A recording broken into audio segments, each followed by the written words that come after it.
Our investigations have revealed another, and perhaps even more frighteningly insidious way in which children are put in harm's way on the internet. We discovered that children as young as 3 are being groomed online into sexual abuse, and it's an increasing trend as sexual predators armed with chilling abuse guidebooks prowl the social media platforms. In Lucy's disturbing report, the voices of those whose identities cannot be revealed have been anonymised.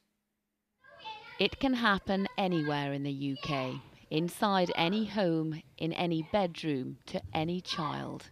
There's over 15 girls that I know that have gone through it. Danielle was groomed online at the age of 12 by a paedophile in America who pretended to be someone else. I just thought it was a 14-year-old boy from Manchester.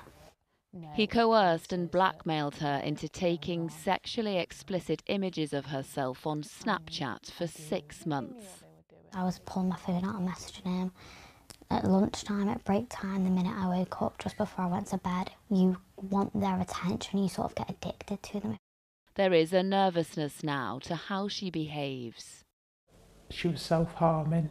After it happened, she ended up missing a whole term of school. She's had to have a psychologist. Mary is her mum. She is desperate for other parents to realise the risks. We put parental settings on, we made sure the content was appropriate for her age, but I didn't know just how vulnerable children are online. He stole my child, basically. She was a little girl. Sorry.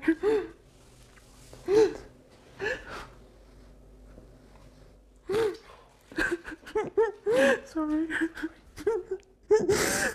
That is the devastation caused by online child exploitation, a crime that is growing year on year. We're sort of seeing offenders with 500,000 plus images on their devices.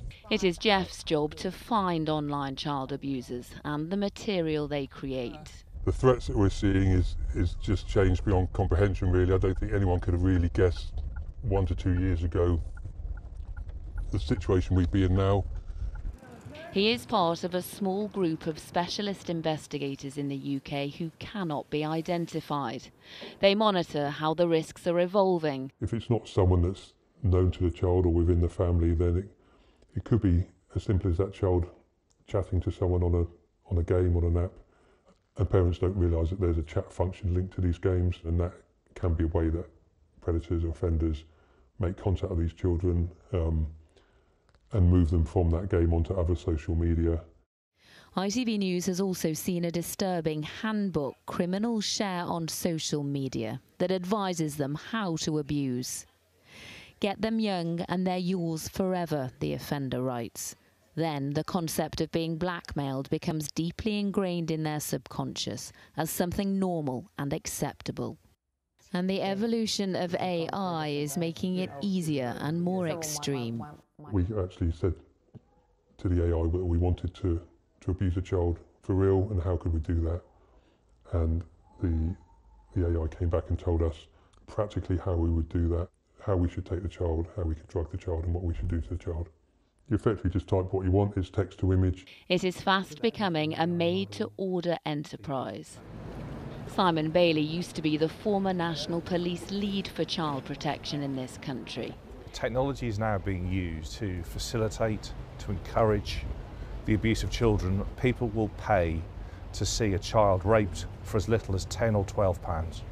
It's difficult to comprehend, it's difficult to talk about, and actually it's one of those conversations that needs to be had if we are going to do something meaningful about it. Parliament did pass the Online Safety Act into law last October, but any real impact won't be felt until next year. Ofcom is responsible for making tech firms adhere to it.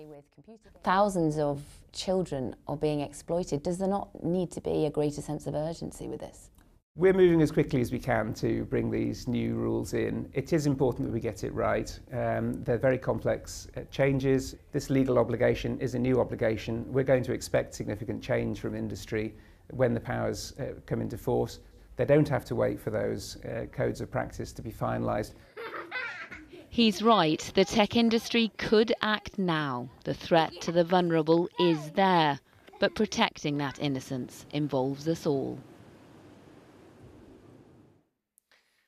Well, that is absolutely horrific viewing. And as I said, another way in which children are exposed to harm on the internet is the ease with which they can access inappropriate content. It's this that the watchdog Ofcom wants to clamp down on.